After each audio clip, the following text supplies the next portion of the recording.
নমস্কার বন্ধুরা, দেখুন পানি কচু কীভাবে ভাজতে হয়।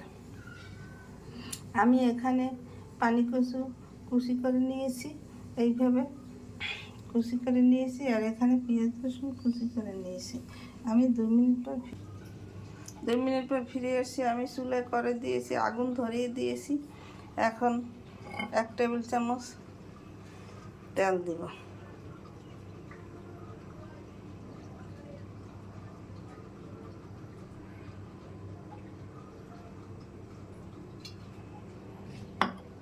দু মিনিট পর ফিরে আসছি। 2 মিনিট পর ফিরে আসছি। কচু তেলের উপর দিয়ে দিয়েছি। এখন এর মধ্যে আধা চামচ হলুদের গুঁড়ি দিয়ে দিলাম।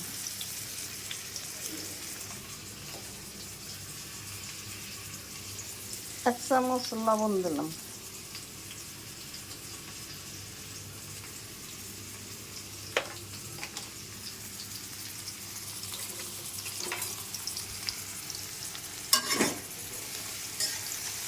এখন নেড়ে দেব।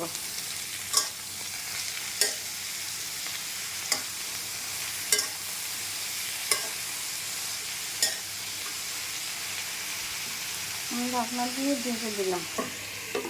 2 মিনিট পর ফিরে আসছি। 2 মিনিট পর ফিরে আসছি। আমার কচু প্রায় হয়ে গেছে। এখন পেঁয়াজ রসুন কুচি দিয়ে দেব। একটু দেরিতে দিতে হয় পেঁয়াজ রসুন, না দিলে পেঁয়াজটা পুড়ে যায়।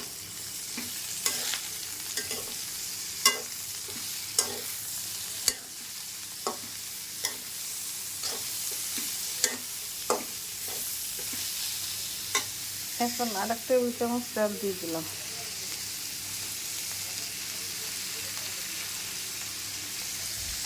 আমি 2 মিনিট পর ফিরে আসছি।